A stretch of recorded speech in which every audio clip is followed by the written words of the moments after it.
Good evening. Welcome to For the Hour. I am Glendora Lashley. Today, the Secretaries of the Tobago House of Assembly presented their respective progress reports as the Executive Council sought to give account of their first 3 months in office. This new executive, led by Chief Secretary Farley Augustine, campaigned on a mandate to fix the THA and ultimately the island of Tobago. What were your expectations? How do you rate the respective divisions? How do you rate the executive thus far?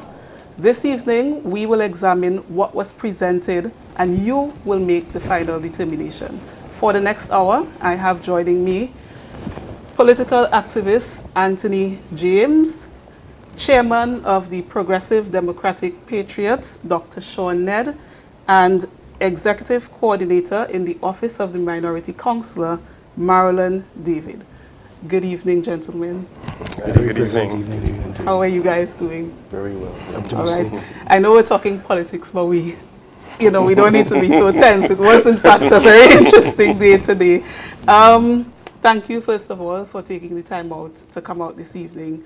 And what were your thoughts? Let's jump straight into it. What were your thoughts about the progress report as presented by the Executive Council today? And I'll start with Mr. James. Well, what were my thoughts?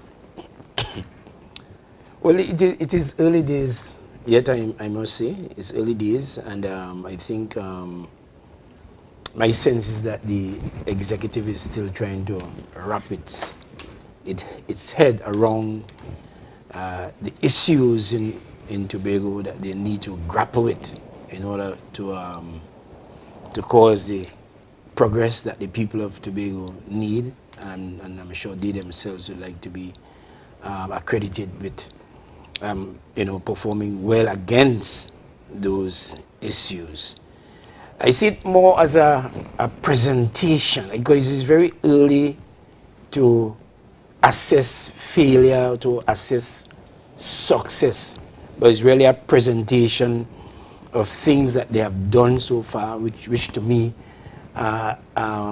is more about intention and signaling, because you can't really do much within 3 months.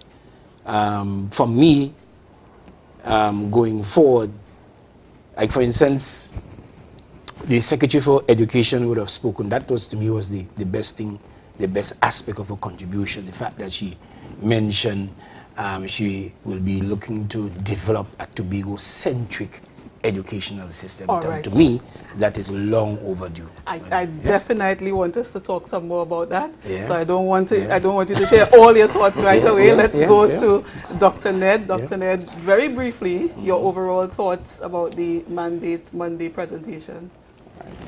Right. So good evening, everyone. My perspective may be a bit biased on the front, but I have a lot of expectations for the membership, our PDP membership inside of the THA. We would have campaigned on several very specific issues, and I think that what you saw today was, in fact, groundbreaking. This is historical. You don't see, or you've never seen this occur in the THA, I think, ever. And what we did campaign on was issues of transparency, issues of being accountable, also meeting the promises that we would have made on the campaign trail. We also dealt with issues of monies being owed to persons, and we would have also spoken about the bread and butter issues that affect the average Tobagonian, that are concerning to them. And I believe that these very huge ticket items were addressed in just 3 months, because you would have seen, especially in terms of transparency and accountability, the Chief Sec and the Executive have been making strides with their various executive meetings. And then that culminated today, where we were able to get a sense as to what is actually going on inside each of the divisions and the direction that we should expect in Tobago. Okay. Right? And this sort of process is very novel, and I have high expectations going forward. Okay, so let's go to Marilyn. What did you think about the presentation today? Let me say good evening to viewers and to this esteemed panel. I find myself a part of this evening, especially Dr. Ned, a very good friend of mine. Today's presentation, as Mr. James would have indicated, as what it was, a presentation. I must say that I honestly believe that we are all on the same page with respect to wanting what is best for Tobago. We just choose different channels or paths to get to it. And I think today's presentation signaled quite a bit, Sean is laughing, it signaled quite a bit of what can be expected, but also it gave way to some loopholes and inconsistencies and what is normally termed fluff in the general arena. What was disappointing for me is that the presentation began with an excuse of the absence of the political leader, yet again from a forum where I think it would be the expectation of the general public to hear him present on something, and to start with yet another absence. To me, it was a blow to the administration, because whilst we have the Chief Secretary leading the charge, there are still outstanding reports that I think persons, and this is not a political statement, the general public would have expected. We still have the outstanding Dubai reports and so on. The PDP administration would have campaigned on certain premises, as Dr. Ned would have indicated, and one of those premises would have been to expand Tobago's reach, and so we would have seen the Dubai trip, especially as a catalyst for that. So Tobagonians have been expectant as to where are we going to go with that, and I think that was one of the sore points for me in the presentation as it began. Now it's very interesting, because it seems as if all three of you gentlemen share a very common theme in terms of what you talked about today. Quite conservative and diplomatically said, but it sounds as if, you know, I'm hearing a bit of disappointment, but not coming out, and I suppose we will get to that. I want us to go to a clip of the Chief Secretary expressing what today was meant to be, in his own words, right?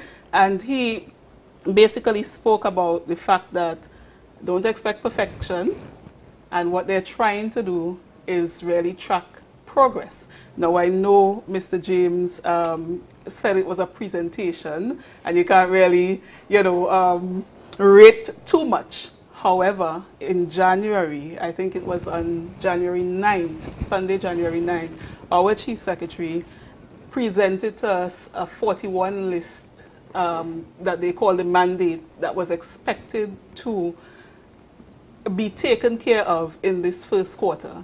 And I don't know, when I looked at the presentation, I had the document and I was trying to compare what was happening. Hopefully we have the clip, so let's just go to the Chief Secretary in terms of what he said this morning.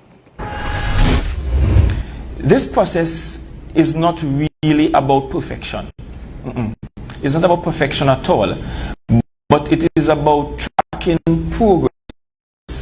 And the more we track progress, we will get to the place sooner rather than later, whereby we'll be able to perfect our progression.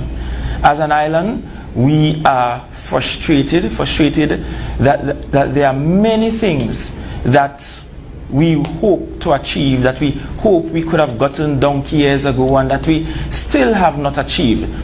And so, using this modality, we will be keeping all line secretaries in check.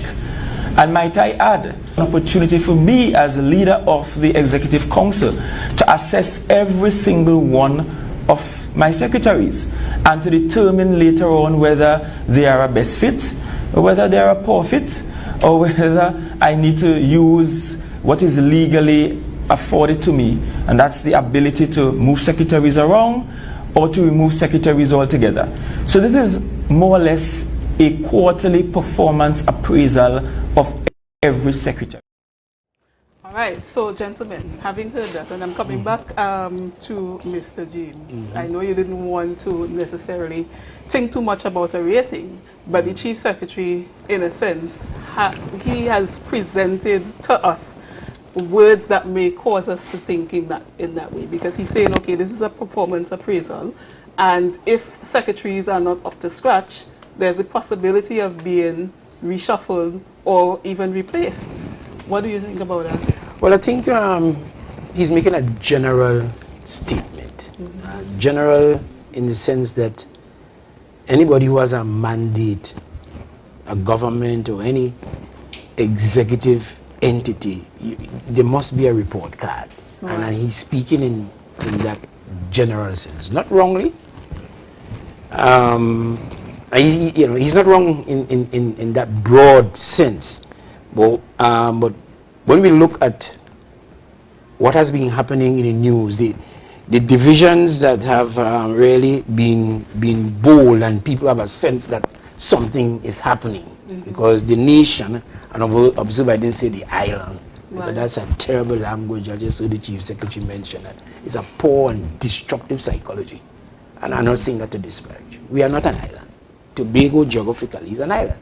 There's a people living here with a common history, heritage, culture. We are a nation of people. This is why we have been fighting for rights. Okay. It is because we are a nation of people. And the discussion is going forward psychologically and subconsciously from that perspective. That is what drives us. So that off the bat, the division that has been most in the public domain, looking to embark upon a project that is outstanding in Tobago, everybody would agree, is the development of Scarborough, more so the development of a proper commercial port, which is outstanding, which is long overdue and is very critical to development. When you look at the ton loads of money that has passed through Tobago, let's put it that way, the money that has come out from the Tobagonian economy. And when I say the Tobago economy, I'm not talking about transfers from Trinidad, because that's not Tobago economy. No, one thing. Tobago economy comes from a base of the land, the sea, and the air that belongs to Tobago. So then let me ask you this, and we will go to Marilyn after. Essentially, like I said, there were 41 things presented in January, on January 9th. And actually the very first one, number one, is in, well no, that one is the Smart App. But there was the consultation with respect, okay, number 40, consultations for building the city of Scarborough to commence this quarter. So you have highlighted one of the key areas of the mandate for the first quarter, and that is one of the, from my estimation, 22 things out of the 41 that has been accomplished, right? Now, with respect to the office of the Deputy Chief Secretary, and Marilyn, I want to come to you because you raised the absence of the political leader. Who is Deputy Chief Secretary Watson Solomon Duke? The Chief Secretary started off by, I suppose, explaining the absence, but he also added some additional information, and that is to say that they're still building out the office of the Deputy Chief Secretary. And what I got from it so far is that not much has happened there outside of them creating, I suppose, some of the positions, the Management Services Unit of the THA in the Office of the Chief Secretary. They go through and they establish what roles are needed, how much these people will be paid, what their job description would look like, and so on. So he said that that has happened, and he pointed out that they are seeking office space for the office of the Deputy Chief Secretary, which I believe it's that building down at where Youth and Sport is, down at Shaw Park. They're hoping to move the division there, from there to Glen Road, and have the Deputy Chief Secretary occupy that. Do you think that that's a good enough reason to excuse the political leader / Deputy Chief Secretary, who, mind you, at this time is in Trinidad, campaigning more on the political side, attempting to contest elections there? Do you feel as if that, and I would like to come to Dr. Ned as well to comment on that, given that he's the party chairman. So it's a very interesting slant that you're taking there, Glendora. Before we get there, I want to just touch on the opening remarks, and you would have brought that up with Mr. James in terms of what the Chief Secretary would have said, that this is not a perfect process, it's a process, and so on. I honestly, I think that what was done is that he put out a disclaimer first. And I'm going to use the example again by Mr. James. He said that it's only 3 months, and you know, it's more like a presentation. However, when you apply for a job or you are hired for a job, there's something called a probation period. There's a 3-month, in most instances, probation period, at the end of which it is determined if you have what it takes to get this job done. And I think to simply pass it off as well, you know, it's just we're trying to make progress and there are mistakes. Not when you would have campaigned on the premise that we could get this done, we could do it differently. And in the first quarter, all these things are going to be achieved. Now, I'm going to leave that there for a bit and go to the question that you would have asked. One of the basic concepts of management is that you begin with the end in mind. So when you initiate something, you would have already mapped out what the process or the progress and the project should look like, what it should end. So to say to us that we are still working out roles and responsibilities and so on, but in the same breath to say that MSU, we've already identified positions and salaries and so on. What you're saying to us is that persons have been already assigned, or whether or not they've been hired or not, but positions have been assigned, but we don't know what is the objective. We don't know what is the purpose. We don't know what is the overall plan. So you're saying that today, the direction that this office is going to go in? How is it going to benefit the THA? So you wanted to hear today that build out. Tell us what the office of the part of it, and it leads me to a bigger concern, because what is the overall plan? And one thing that the 100-day report puts pressure on you for is to remove yourself from being strategically aligned and begin to rush to get things done to create public perception. And I think that is something, it works in your favor and against your plans, because what we want to hear, and again, Mr. James brought up the project with respect to the development of Scarborough. And it is an ideal project, it's a great idea. But how are we intending to achieve this? What is the plan to get it done? Because there are a number of factors involved in even a medium-sized project for development. And if we're saying we're building out a city, there are a number of concerns and a number of questions that are not being answered. Yes, we have consultations, but we are not hearing the answers to the questions that are being asked. So you wanted to hear more from that particular secretary? We want to hear the how. How is this going to be done? We have stakeholders who we know are landowners, we have business owners, we have people who have run business in this same city that they consider to be deplorable, but they've been there 25, 30, 40 years running the businesses. So for this development to take place, is it that we have to remove everyone from in Scarborough? If we have to develop the port, what are the logistics that are going to be employed in this developmental process? These are the things that people are not being told. The business owners, the landowners, are we removing them? One of the things, did you follow at all any of the consultations that actually happened? Okay, because all of those questions were being asked, but one of the things that was repeated quite often is that, okay, we are presenting this to you for your feedback to make the changes. Nothing is cast in stone yet. This is just an idea. And if I am not mistaken, those first 3 was to get the feedback, and now they're going to, today I think the secretary said that they're going to present a new design, and then there will be another set of consultations in August. And I'm going to go to Dr. Ned, chairman of the PDP, to tell me if I got that correctly, and also for you to make a statement, if you can, on the absence of the Deputy Chief Secretary and your political leader. So let me give a perspective on how this meeting came about, at least how I see it. You want to think of it like a quizzing. So it's like we're quizzing the THA on its status. And as you know, if you are taking a course of some sort, your review is really comes up on your end exam. So what I'm hearing a lot of is we didn't hear everything fixed, right? What we saw today was a huge list of accomplishments that occurred within 3 months of entering the THA, which I think needs to be fully applauded. There may not have been items that people wish to hear about because, of course, it's part of what's going on. It's just a presentation of what has been going on up to this point. So I think we accomplished a lot in this session because remember, as they said, this is going to happen quarterly, right? So as things progress, you will hear more from all other aspects that were not spoken to in this session, right? So that comes to the Chief Secretary, right? The Deputy Chief Secretary.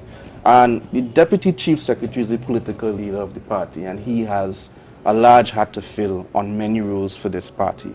The Chief Secretary made, I think, a sufficient response because that's the status currently, and he is to say what is going on in this moment, right? Going forward, I'm sure we'll hear a lot more details as the Deputy Chief Secretary has an opportunity to fully get his division in play and can properly speak to what's going on in his division. All right. Yeah. So we're going to stop and take a break, and I would really like to hope that information will be forthcoming because number 37 on that list, mandate list from January, was a Tobago office to be established in Trinidad with responsibility for attracting and engaging investors, pursuing autonomy, and educating Trinidadians re Tobago's autonomy. However, we're seeing a different thing happening at this point in time. Anyway, thank you for viewing. We are going to take a short break. It is 4 the hour. Stay with us. Our national borders, our first step to security, but a possible access point for guns, drugs, crime. If it does not look right, do the right thing. Call Crime Stoppers anonymously. 800-8477. Report possible border crime. Tobago is Easter, so join us. Call Thorns Place 745-7306 or 682-8676 and book your stay now. Rooms as low as 200 TT. Message us on WhatsApp, Facebook, and Instagram. Just a 5-minute drive from the Scarborough Port. Tobago is Easter, so join us.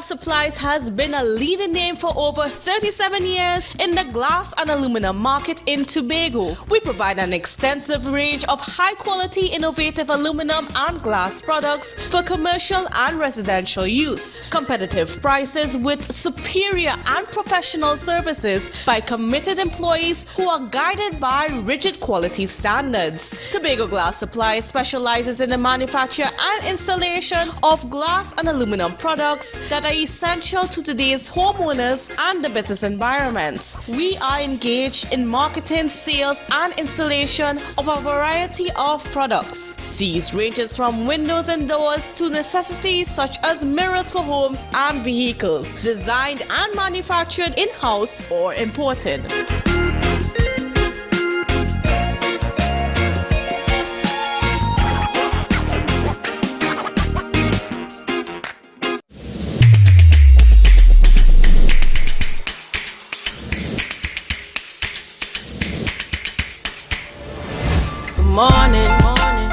Good morning. Put a smile on your... Rest easy at American Stores. Up to 20% off. Outstanding discounts on selected Serta, Sealy, and Therapeutic mattress brands. Check us out today at American Stores, where we make quality living affordable.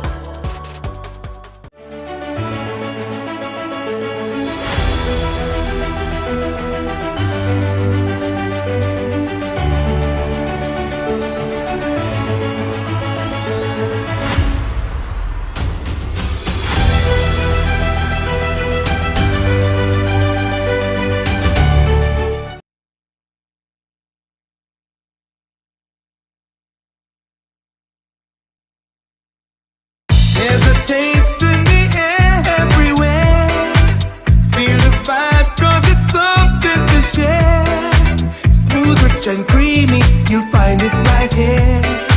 Makes you smile, relax a while, it's fun and good cheer. Ooh, enjoy every scoop. Ooh, every taste will get you hooked. We have flavors that you love, a combination special. Come along, enjoy our treats. This is Uncle Pete's.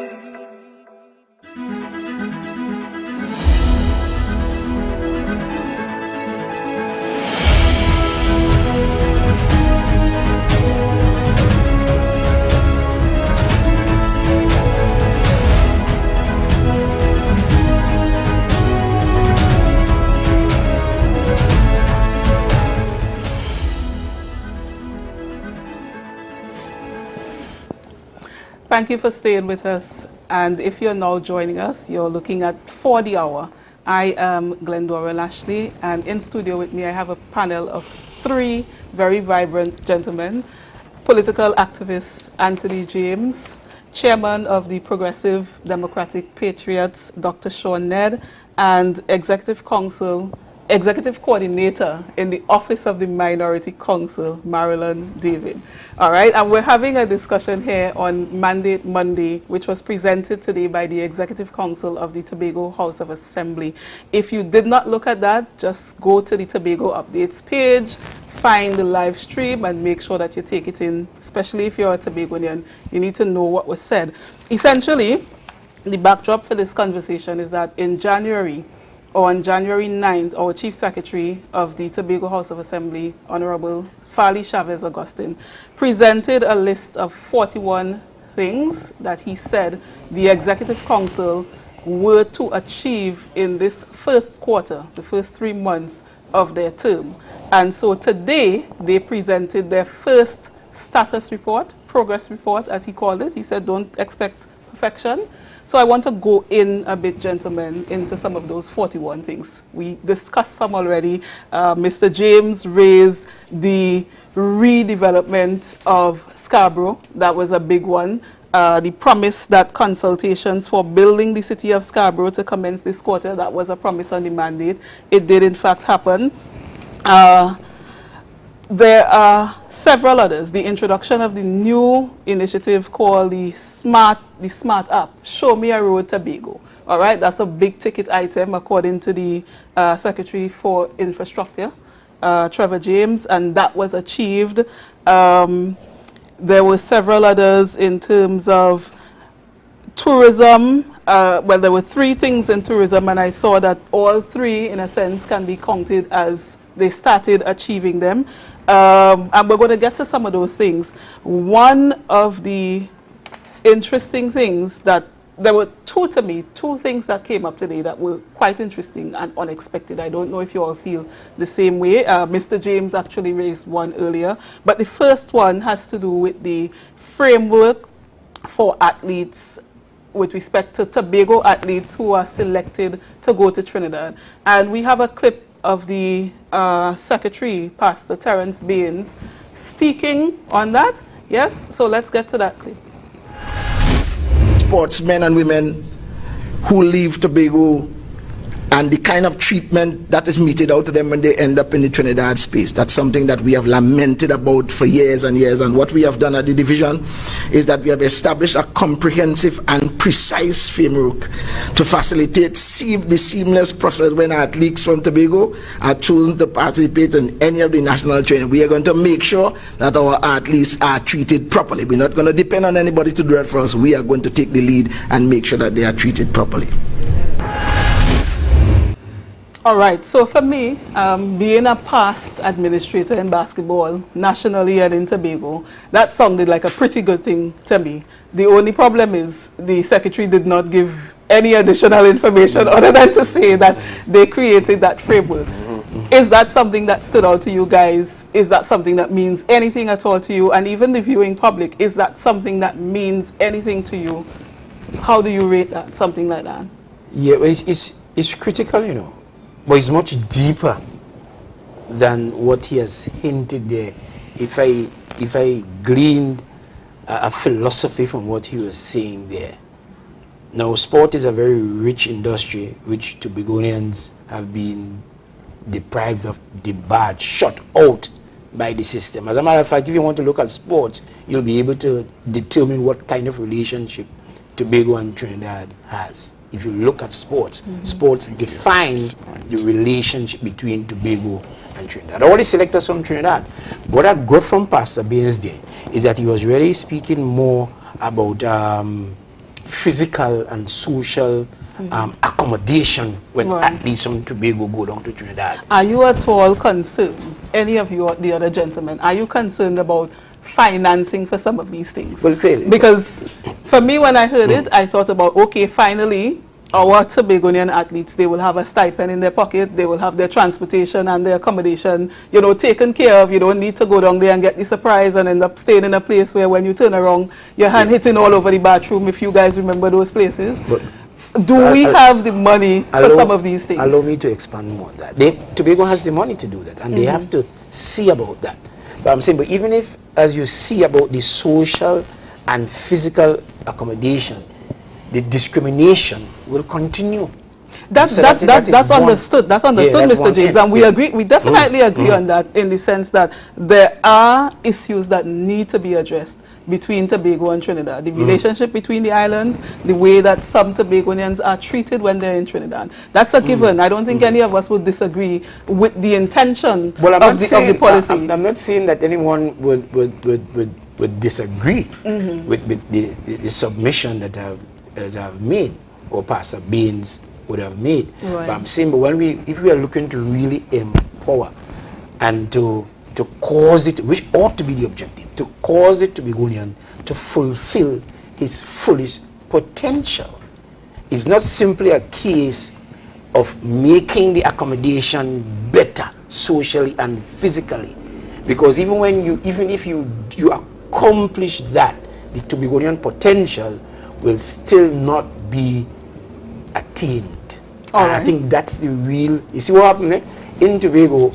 The responsibility of politics in Tobago is twofold. I want us to really hear this. Just allow me to wrap up this. We get you, yes, because I'd like the other two to contribute. It's twofold. We have the domestic politics to deal with, which is really running an administration, and this is what the PDP have been doing today. They are reporting on what they have done. Right. But there's a bigger issue that we also have to attend to.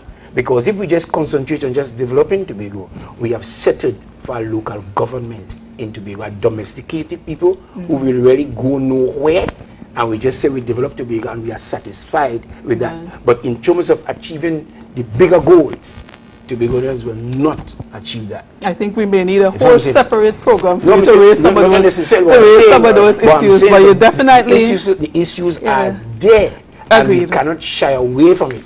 Otherwise, what we are going on here is really redundant, unless I'm saying we have settled for being a non-distinct people. Okay. Unless we have settled for that. Gotcha. So let's hear from Marilyn. Just to realign from what Mr. James is saying, and to bring back into focus what you would have started off with in terms of the idea.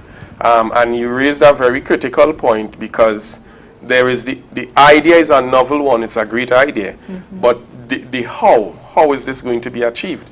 And I think that I would have begun my initial presentation by using a term fluff, in terms of we're hearing things, and we're hearing that this is what we could do, and this is what, and I would have mentioned something even while we were off here. When talking to Dr. Ned, I said the term accomplishments, I don't see it as being factored here, because what we've seen happen over the last 3 months, in a great sense, are operational things that the divisions normally carry out. Right. And so meetings and stakeholder forums and so on. These are things that every division aspires towards. It's not a PDP thing, it's not a PNM thing. It is the way the divisions operate. They're supposed to have a strategic plan, and they work according to a plan. Let me ask you so they try to go in that direction. Let me interrupt you to ask you this. Do you think that Tobagonians have become now accustomed to those kinds of expressions as quote-unquote accomplishments, because this is not something that's new. People go in, they do what they're supposed to do, Exactly. and then they bring it to you as something that is an accomplishment. And that's why I highlighted 3 key unexpected areas, and we just spoke about one. So is it that you're seeing it that way? And then I'd love to hear from Dr. Ned as to how he views that. Yeah, and it's exactly what I'm saying. The public servants have been doing their jobs for a long time, and these are things that happen on a day-to-day basis in the respective divisions. Now, as if we are looking at, as you would have indicated, we have 41 ticket items that in January were identified that this is going to take place in the first quarter, this is going to take place, this is going to take place. And no stage was identified in the process of its completion. So we are seeing now a number of the ticket items where we just at the beginning stage. We're just at the beginning stage. Well, we've started our conversation, and we are still not hearing the delivery process on the conversations that have been started. And so what I'm saying is that, yes, we come to be accountable or to give an account of what the THA has done in the last 3 months. But what we're looking at is just basically how the divisions, every division has delivered. And So- it's not necessarily accomplishments based on targets that have been set. Now, you raise a very important point, and Dr. Ned, I want to come to you because Please. one of the things that happened today that many of us noticed is that, yes, we got the list of all the nice fancy things, but there was not so much any information on the, okay, what were the setbacks? Why this did not happen? And on our live, Donna is saying, she has a question, is the jetty for Speyside to Little Tobago ready for Easter as promised? I told you I went through the list. That's one of the things I didn't hear about, and I have a circle around it because I'm saying, well, okay, they did not speak to this. I actually checked social media to see if I missed an announcement. And they spoke to them. And I saw that on, I think it was, there's a date here, I wrote it somewhere, I will find it. Press release on January 25th, so this is number 35. The THA to expedite in time for Easter 2022, the work on the jetty. I didn't hear it today, maybe I missed it, Yeah, they spoke to it. but I wanted to hear on that. But Dr. Ned, let's come to you for your commentary on this. All right, so let me say in general, the list of things that we have put forth to the public are not typical operational activities inside of the THA. They're actually unique things that have not been occurring, and that's why these things are novel. And to have any sort of progress on these matters that have not been occurring is what I would call an accomplishment. I'd give an example for myself, because we're talking about the sports. All right, I represented Tobago as the top chess player in Tobago, and it was very helpful to hear, useful to hear as a person who was involved in that way, that the THA is saying that they are willing to support in various ways. I'll tell you, as I went down to Trinidad, I did not have support in terms of transportation, accommodations, or anything surrounding that representation of Tobago. So just hearing the secretary say that is one of the starting points in that process. The details are to be fleshed out. We have to give the secretary an opportunity to do so. This is a report. It is not meant to be a fully detailed report, or else we will be there for hours on end for every single division. Right? And with that being said, I think we heard what you should hear from the various secretaries, the line items, the topic items that we are doing. And then as time progresses and as further reports come out, we'll begin to hear more and more details that we wish to hear on all of these items. All right. I'm just glad that we are excited and we are getting to learn and see how a THA and an organization is actually supposed to run. Right. Another unexpected thing that happened today, which is what Mr. James raised, was the theoretical framework for the Tobago curriculum. But I want to wait a bit because I want to be able to pull the clip if we can get it.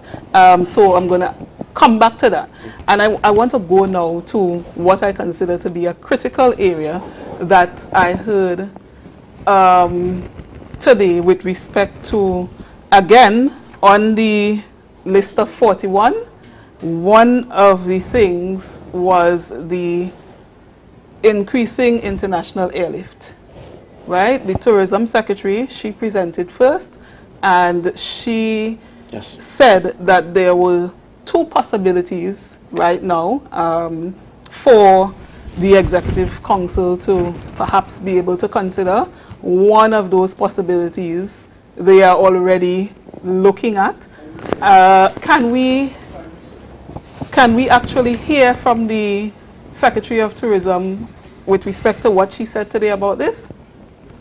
All right, so we're getting that clear. Eagerly looking forward to a Tobago Carnival this year were not disappointed as the dates were finally revealed. And I'm pleased to say that the date that we have decided to host Carnival is from the 28th to the 30th of October 2022.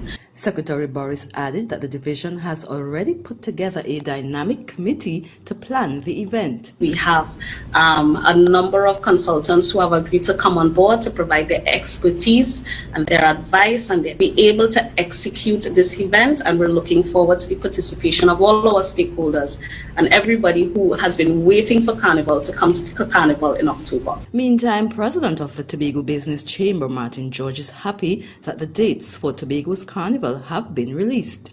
In a statement shortly after the Tourism Secretary made the announcement, George said the Chamber is anxious. Finally, with respect to airlift, increasing domestic capacity. So we have seen results as recent as last week where CAL has now put on additional flights, and that has been through constant communication with this assembly and the management of Caribbean Airlines. Our stakeholders have been very vocal in terms of their dissatisfaction with airlift to Tobago, and within those discussions we were able to have CAL increase their capacity, and we're seeing the results of that. So we'll continue to advocate for increased capacity on the sea and the air bridge. We also have to discuss with CAL the resumption of the JFK to Tobago service, as well as look at other regional routes such as Grenada and Barbados, because Tobago has to be open to regional airlift. So those discussions with CAL will be centered around that JFK to Tobago service as well as regional airlift, and that discussion should be taking place within the coming week. We also had 2 successful meetings with international charter providers who want to provide direct airlift to Tobago, one from Miami to Tobago and the other from Frankfurt to Tobago, to start in the second quarter of this year. We have one proposal in front of us that we are currently evaluating, and the other company, which wants to do the Frankfurt route, they have to submit their proposal to us for us to consider. But at this time, this is looking very viable and very lucrative, and it's something that the Tobago want to partner with these companies to be able to provide that direct airlift, and it provides the opportunity for hoteliers now to sell packages to ensure that we're able to market Tobago in places that it may not have been marketed before, and we will continue to pursue other avenues to get direct airlift into Tobago. All right, so we got much more than we bargained for there, but so be it. Critical to Tobago is airlift. Our main revenue earner outside of our annual subvention through the national budget is tourism, thus foreign exchange. It is no secret that tourism, particularly international arrivals, have been declining severely, and we've had a lot of issues. Prior to the start of the COVID pandemic, it seems as if the marketing agency for tourism, TTAL, they presented information to show that they were making some progress. However, COVID happened, and that essentially sort of shut down. The Chief Secretary gave the Tourism Secretary a mandate, get airlift. I was quite surprised when she said second quarter implementation, because we're in March. But she did say that Mr. James, you're breathing hard. Mr. James, I think you may be a little worried. You may be a little worried about this one, right? But she did say that there's one proposal in hand. I think that's the Miami Tobago one from some sort of international charter provider. Again, no details as to who the company is, so that we could Google that or anything like that. And she did say that a second proposal is being expected. Perhaps the one that I may be personally excited about. That's Frankfurt to Tobago. Again, from another international charter company. The sad thing about it, or the challenging thing, is that we've had a history, an interesting history with charters. How do you all feel about the announcement by the Tourism Secretary today? I know we have just about 8 minutes again also. Not much time, correct. Right. So let me say in response to this, let me congratulate all the secretaries on their presentation / accomplishments and so forth. Whatever they have done, let's congratulate them on that, because they have done a lot, right? And let's congratulate them on that. The worrying thing for me that you caught me sighing there, because discerning a psychology coming out, emanating a psychology, a philosophy, if you can call it that. This has been going on for the longest while in Tobago. Over the last 21 years, if you might see, you might even go back to the last 25 years. What we've been doing in Tobago is talking about how much arrivals we have had, how many arrivals, this plane arrived, But to go in to do a real investigation, how do those arrivals translate into the different sectors of the economy? All right? So as a result of you having these arrivals coming, this person stayed here, they spend there, and the person who they spend their money, the business that they spend, that they would have spent their money in, as a result of that, they were able to do that. There is no real accounting and breaking down of the economy in Tobago, and that's the psychology I'm seeing. We are focusing on arrivals, and then we wait for Trinidad to send money for us. There is no real, and it's a worrying psychology, and it's a misuse. I'm telling you this. I want the panel to hear me. I want Tobagonians to hear me, because this thing has been missing for a long time. The reason why we have government in Tobago, that they call it Tobago House of Assembly, is because a motion was moved for internal self-government. The internal self-government is a premise that a nation exists, and you have to actually run a total government. Trinidad and Tobago had internal self-government, and they had to run a government. When you're running a government, you have to break down every sector of the economy and report on it. What we are doing here is just skimming the surface and so on, and that is passing. For government, it's happened for 21 years, we have 25, and it's continuing now. We have to get you back for a separate, in-depth discussion, because what you're bringing to the table there, we don't have the time to even get into it, but definitely most appreciated. One of the things that Mr. James highlighted is a need for the Tobagonian public to have that in-depth information, disaggregated information from the arrivals and the income. I've had that discussion prior to now. I've asked the questions because I remember figures being presented and I thought, what?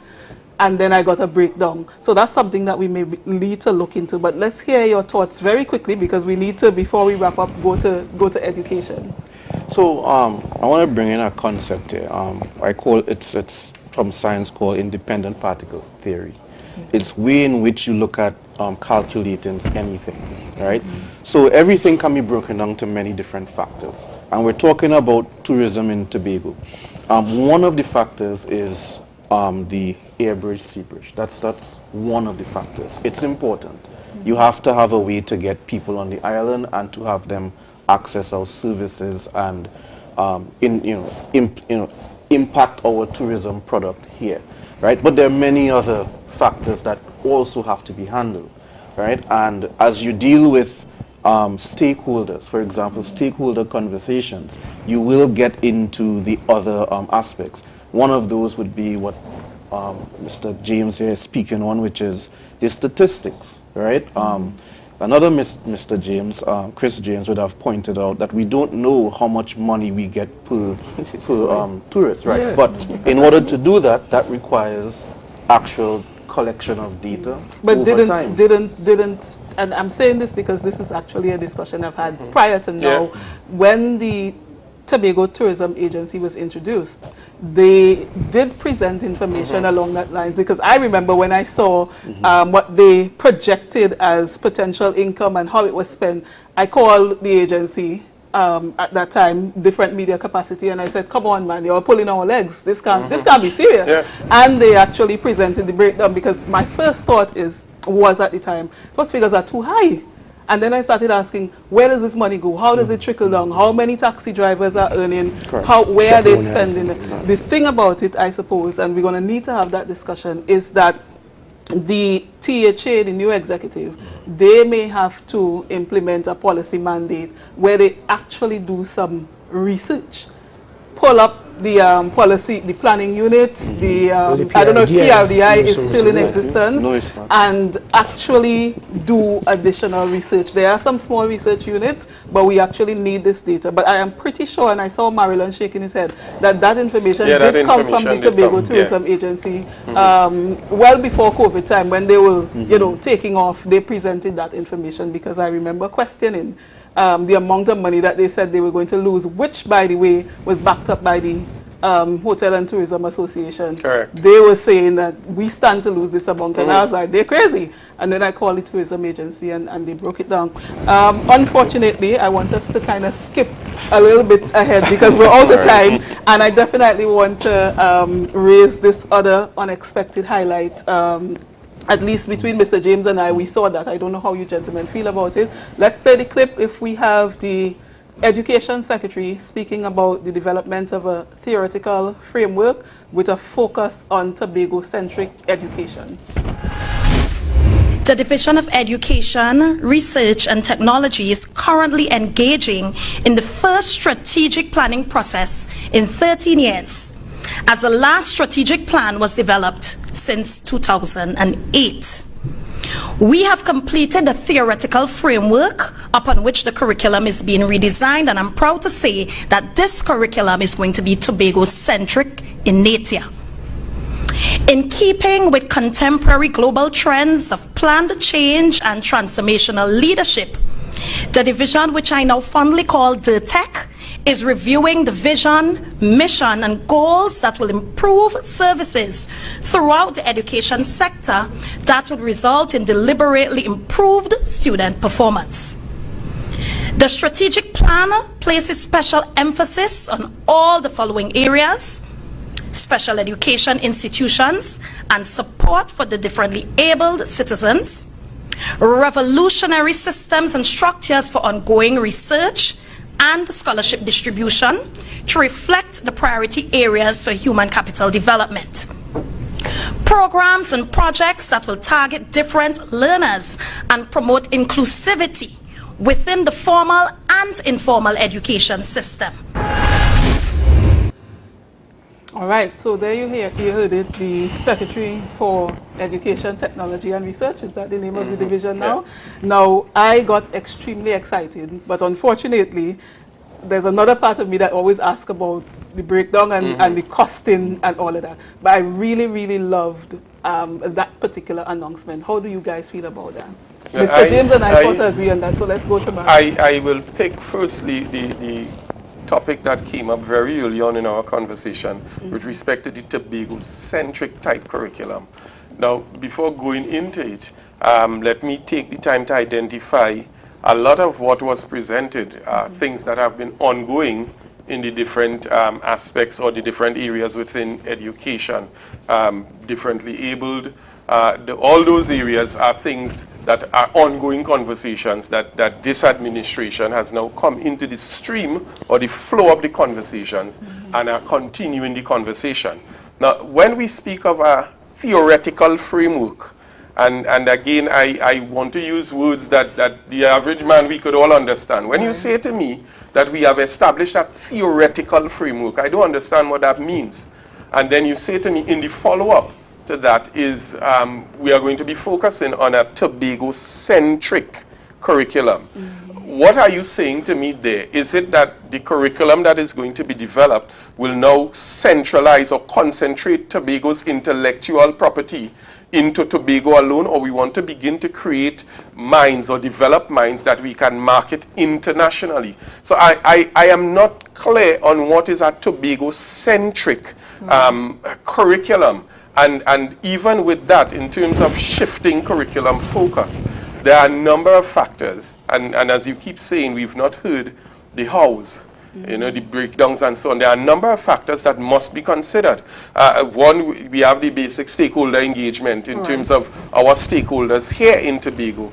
We have the wider engagement with respect to the regional body. We have CXC that we now need to approach. Is this Tobago-centric curriculum going to align itself to what is the Caribbean Examinations Council, the Examination Council's strategic plan, or are we now going to create a curriculum on our own?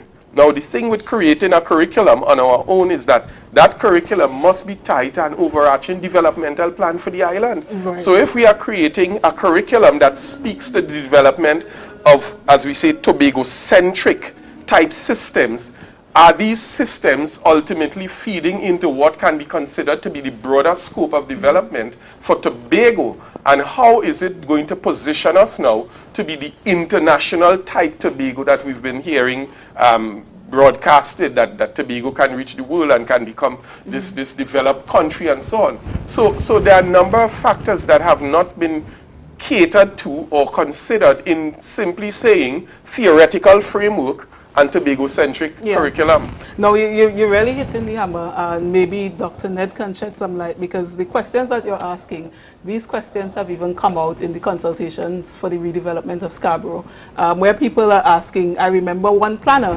well-respected planner, they asked, what is this tied to? Yeah. Where is the overall goal? In the past, many of us, we laughed at the Comprehensive Development Plan, Initial 1 and 2.0. We laughed at that, but in this case, we are getting a basket of goodies that we're not sure is tied to anything. I will say that I did hear Dr. Vanish James, I think it was, in the consultation with the Scarborough redevelopment. He sort of hinted to something may be going on, but he said he couldn't speak to it and he didn't want to talk to that in response to a similar question, because there are many people who will ask, okay, as he said, you're changing the curriculum, what is it tied to?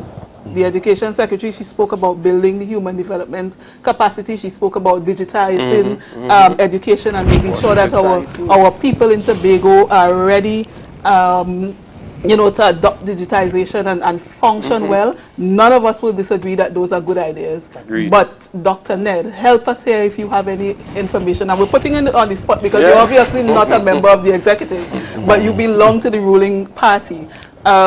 Is there something that is to come that we can tie all this to? Well, what I could generally say is during the campaign, we did speak to the need to account for the Tobago culture, its heritage, its own way of thinking, its own history in the way in which we approach our curriculum, studies, and education, right? So if we are going to continue doing that, we need to hear from the requisite secretary that they're actually pursuing that. And that is what you heard from our own Zorisha Hackett. As I said before, the details accordingly need to be brought forward with time. You'll get to that. And as I was just sharing, the way in which you look at anything, you look at the many parts, right? You have to first say, yes, we want to account for Tobago and its history and its heritage. And then you need to look at all the other things that we spoke about, SCA, CXC, CAPE, internships, international influence, jobs, all these other things are factors to be considered. And how does this issue of heritage in Tobago affect all of that? As an educator and researcher myself, I have even a ton of other questions to add in here because we haven't even done tertiary education level things in Tobago, and I think we have the opportunity to do that now. And definitely food for thought, a lot of content for another discussion. We have to wrap up, and I'm asking you gentlemen, I simply want a number right now as we close. Rate the performance appraisal today. 0 to 10, 0 being you're completely unimpressed, 10 being you're completely impressed. We will start with Mr. James. 10 being you. You're completely impressed. 0, you wasn't impressed at all, at all, at all, at all. Give me a number, one number. I give him a 7. 7. 10. 10. Speaks to the biases on the table. I will go 2. 2. Oh my gosh. Okay. One of our producers will do the math there and tell us how we come out. You have a 7, you have a 10, and you have a 2, and maybe it speaks to the table that we have. Thank you so much for tuning in to this first episode of For the Hour. We definitely had a good time for this hour. We only have 1 hour. Let me thank all of my panelists, political activist Anthony James, Chairman of the PDP, Dr. Sean Ned, and Executive Coordinator in the Office of the Minority Council, Marilyn David. I really enjoyed this conversation, and I hope we can have it again. Thank you to the producers. Remember to check out the stream on Tobago Updates. Also, if you missed Mandate Monday, go to the Tobago Updates page. It is there. Look at it, and then you can come back and look at what we've said here and make your determination. Good night.